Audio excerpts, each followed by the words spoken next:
ออกจากสะพานแล้วของวันศุกร์ที่19มิถุนายน69นี่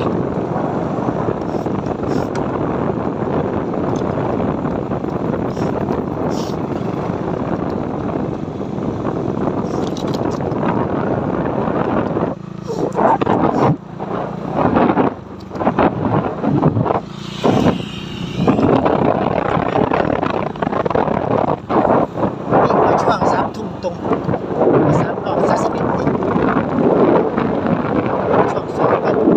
3:45ไปตลาดย้อน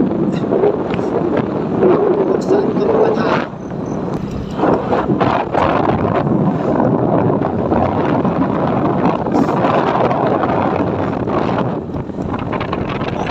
ทางใช้ได้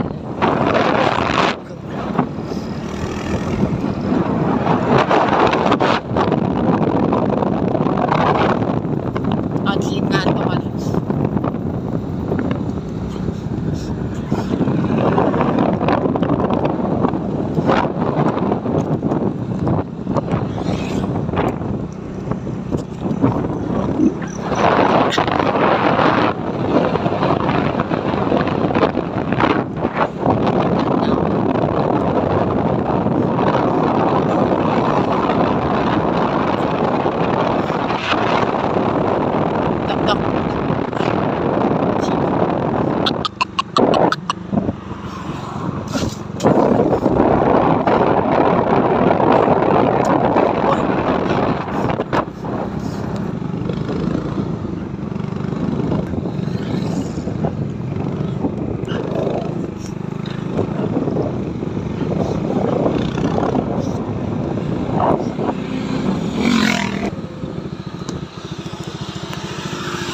ทีมงานก็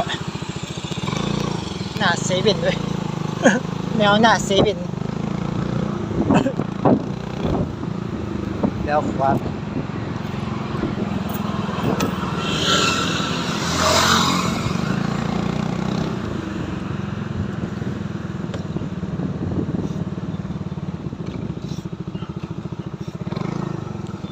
ไก่ทอดเก็บเรือ3 คน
ซื้อเบียร์กัน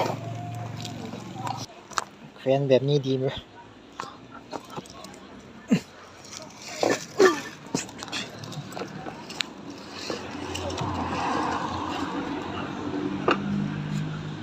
เอาไว้ไหนยังไงก็ได้ใต้เบาะ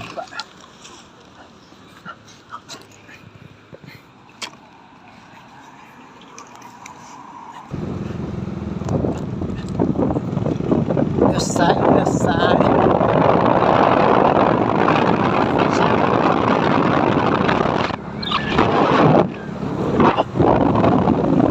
ตักก็ทำเป็นนานๆเย็นๆนี่ไม่รู้เลย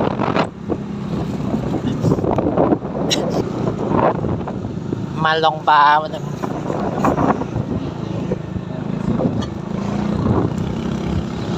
ผ่านแค่นี้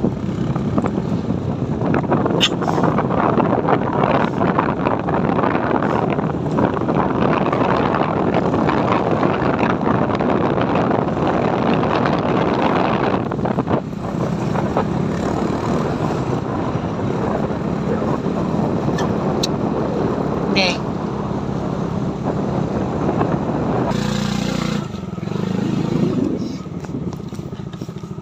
ซ้อมมวยตอนจับเวลาซ้อม